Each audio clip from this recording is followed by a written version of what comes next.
10 জুলাই হাইকোর্টের রায়ের উপর সুপ্রিম কোর্ট স্থিতি অবস্থা দিলেও শিক্ষার্থীরা চূড়ান্ত আইনি বা নির্বাহী সমাধানের দাবিতে রাজপথে অনড় থাকেন।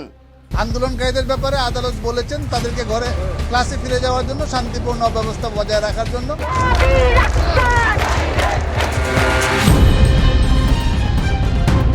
মুক্তিযোদ্ধা সন্তান নাতিপুতিরা কেউ মেধাবী না, যত রাজাকারের বাচ্চারা নাতিপুতি হলো মেধাবী, তাই না?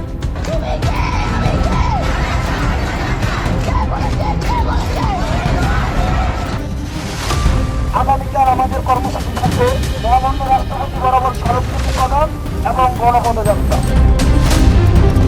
প্রফেশনাল আন্দোলনকারীরা এই খোলা পানিতে মাছ শিকার করার জন্য রাজপথে নেমেছে।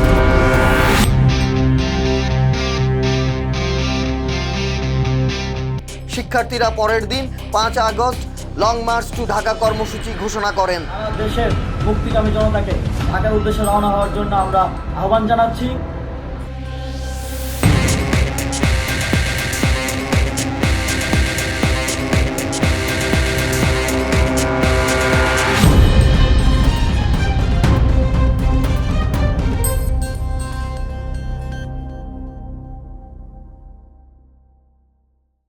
5 জুন হাইকোর্ট কর্তৃক 2018 সালের কোটা বাতিল পরিপত্র অবৈধ ঘোষণার পর থেকে ঢাকা বিশ্ববিদ্যালয় সহ বিভিন্ন ক্যাম্পাসে শিক্ষার্থীরা জড়ো হতে থাকেন।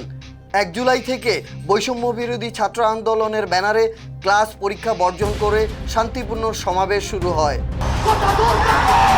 আমরা চাই অতি শীঘ্রই এই কোটা সমস্যার সমাধান হোক এবং একটা সুষম রাষ্ট্রের প্রতিষ্ঠা। কোটা প্রধান নির্বাচন মেধাবীরা মুক্তি পাক বৈষম্যের বিরুদ্ধে লড়াই করে আমাদের ন্যায় আদায় করে নিব। যতক্ষণ সিদ্ধান্ত আসতেছে ততক্ষণ পর্যন্ত শিক্ষার্থীরা তাদের আন্দোলন কন্টিনিউ করবে।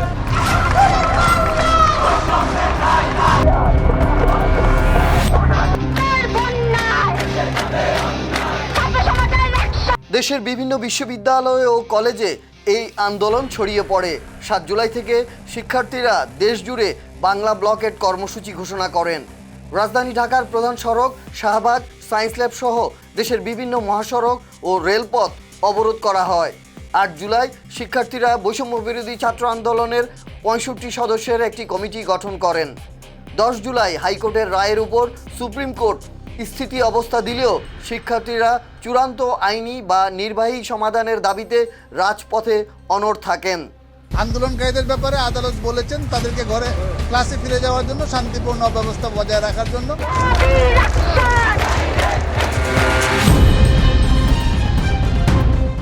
মেধাবীদের জন্য এটা অন্যায়। আগামী রবিবার থেকে অনির্দিষ্টকালের জন্য সকল বিশ্ববিদ্যালয় কলেজে ক্লাস পরীক্ষা বর্জন কর্মসূচি চলবে। এই বৈষম্য যতক্ষণ না উঠবে ততক্ষণ আমরা রাজপথ ছাড়বো না। 1 দফা দাবিতে সকাল সন্ধ্যা সারা দেশে ব্লকেট কর্মসূচি পালিত হবে। শিক্ষার্থী প্রতিনিধি রয়েছে, তাদের সাথে সমন্বয় করব, গণসংযোগ করব, করে আমরা বুধবার কঠোর কর্মসূচি দিব। নতুন পরিপত্র জারি করে এটা যদি বাস্তবায়ন করার সিদ্ধান্ত নিয়ে নেয় তাহলে আমরা আবার ক্লাসে ফিরে যাব।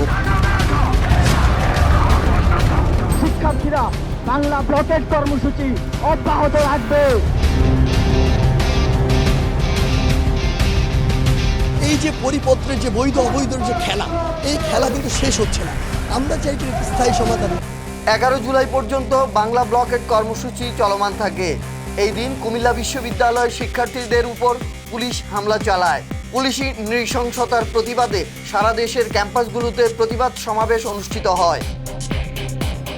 আগামীকাল বিকাল 4টায় সারা দেশের সকল ক্যাম্পাসে বিক্ষোভ মিছিল ও সমাবেশ অনুষ্ঠিত হবে।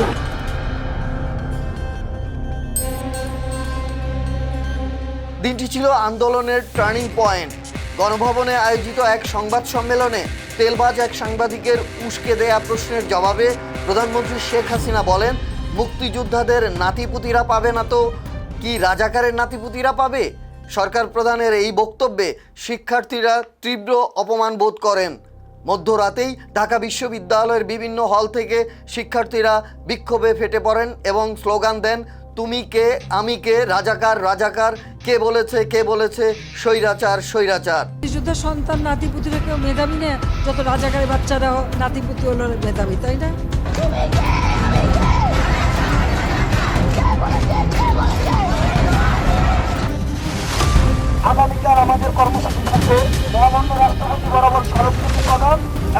পদযাত্রা।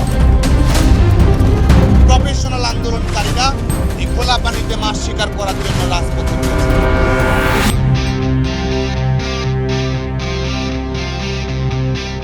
ঢাকা বিশ্ববিদ্যালয় ক্যাম্পাসে অহিংস আন্দোলনকারী শিক্ষার্থীদের উপর ছাত্রলীগ এবং বহিরাগত সশস্ত্র ক্যাডাররা রড, লাঠি ও হেলমেট নিয়ে অতর্কিত হামলা চালায়। ছাত্রীদের উপরও নির্মম মারধরের ঘটনা ঘটে। এ সময় পুলিশ নীরব ভূমিকা পালন করে। আছে তারা আমাদের উপর আক্রমণ চালিয়ে যাচ্ছে। সাধারণ শিক্ষার্থীদের কাছে তারা জিম্মি করে রেখেছে। নিজেদের রাজাকার বলতে তাদের লজ্জা হয় না। এটা কোন দেশে আমরা আছি? এরা কি চেতনায় বিশ্বাস করে, কি শিক্ষা তারা নেই? পুলিশের গুলিতে রংপুরে বেগম রোকেয়া বিশ্ববিদ্যালয় শিক্ষার্থী আবু সাইদ বুক পেতে দিয়ে শহীদ হন। এই মৃত্যু সারা দেশে তীব্র ক্ষোভের জন্ম দেয়। ওই দিন চট্টগ্রাম ও ঢাকায় আরও 5 জন নিহত হন। সারা দেশের সব শিক্ষা প্রতিষ্ঠান বন্ধ ঘোষণা করা হয়। দেশজুড়ে গায়বানা জানাজা অনুষ্ঠিত হয়। পুলিশ ও ছাত্রলীগের সঙ্গে শিক্ষার্থীদের ব্যাপক সংঘর্ষ হয়। শেখ হাসিনা জাতির উদ্দেশ্যে ভাষণ দিয়ে বিচার বিভাগীয় তদন্তের আশ্বাস দিলেও শিক্ষার্থীরা তা প্রত্যাখ্যান করেন। পর্যন্ত ধৈর্য ধরে অপেক্ষা করার জন্য আমি সকলকে বিশেষভাবে অনুরোধ জানাচ্ছি।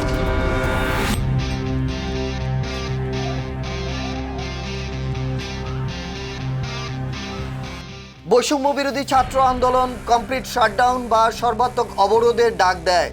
বাড্ডা, উত্তরা, রামপুরা, যাত্রাবাড়ি, সায়েন্স ল্যাব সহ সারা দেশে পুলিশ, বিজিবি ও র্যাবের সঙ্গে ছাত্র জনতার তীব্র সংঘর্ষ হয়।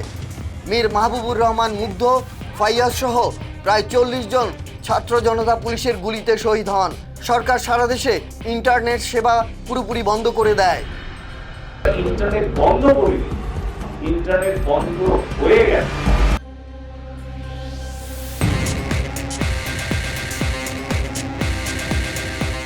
সরকার সারা দেশে কারফিউ জারি করে এবং সেনাবাহিনী নামায়। দেখামাত্র গুলি বা শুট অ্যাট সাইটের অলিখিত নির্দেশে আইনশৃঙ্খলা রক্ষাকারী বাহিনী এবং হেলিকপ্টারের গুলিতে প্রায় 210 জন তরুণ, শিশু এবং সাধারণ মানুষ শহীদ হন।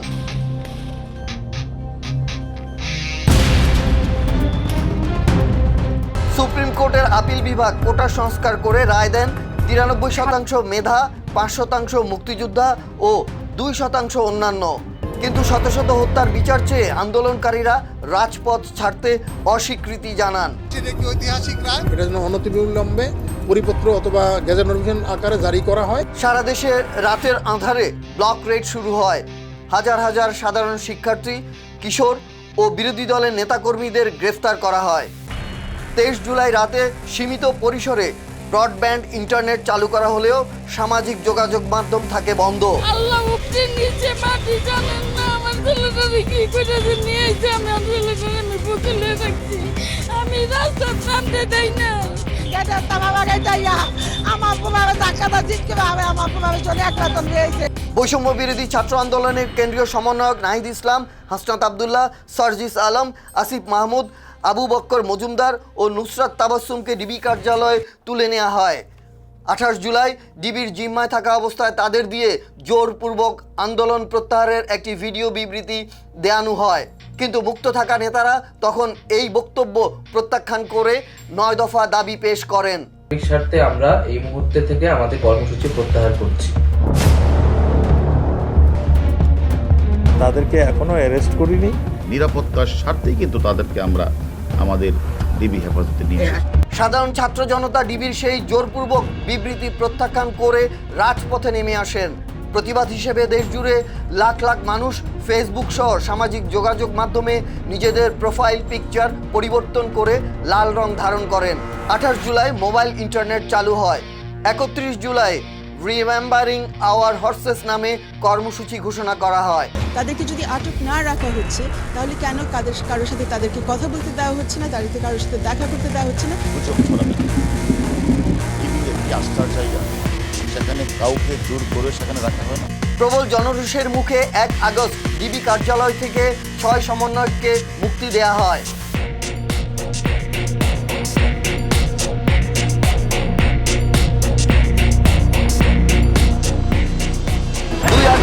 জুমার নামাজের পর দেশ জুড়ে লাখ লাখ মানুষ রাস্তায় নেমে আসেন এবং সিলেট, হবিগঞ্জ, খুলনায় পুলিশের সঙ্গে ব্যাপক সংঘর্ষ হয়। এই সময় প্রায় 15,000 মানুষকে গ্রেফতার করা হয়।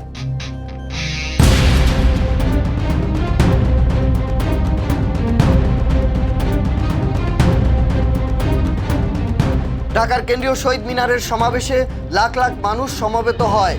সেখান থেকে বৈষম্য বিরোধী ছাত্র আন্দোলন সরকার পদত্যাগের এক দফা দাবি ঘোষণা করে এবং 4 আগস্ট থেকে সর্বাত্মক অসহযোগ আন্দোলনের ডাক দেয়। কেমন হবে আমাদের পরের বাংলাদেশ?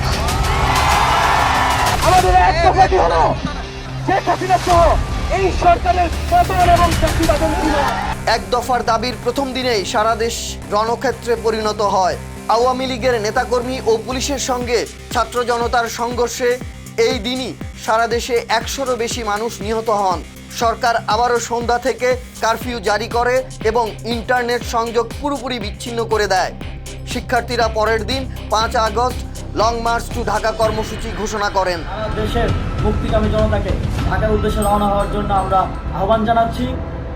সকাল থেকেই কারফিউ উপেক্ষা করে সারা দেশ থেকে এবং ঢাকার আশপাশ থেকে লাখ লাখ মানুষ রাজপথে নেমে আসেন।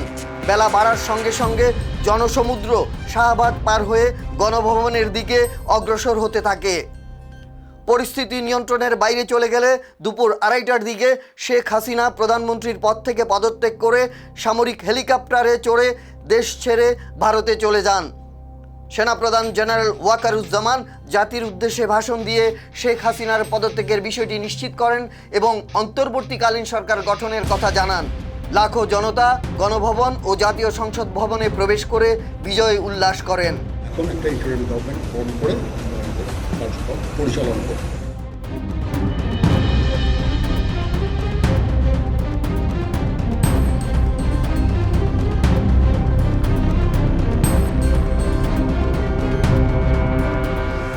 এই 36 দিনের বিপ্লবে সরকারি ও বেসরকারি হিসাব মতে প্রায় 1,500-এরও বেশি মানুষ শহীদ হয়েছেন এবং 30,000-এরও বেশি মানুষ আহত হয়েছেন।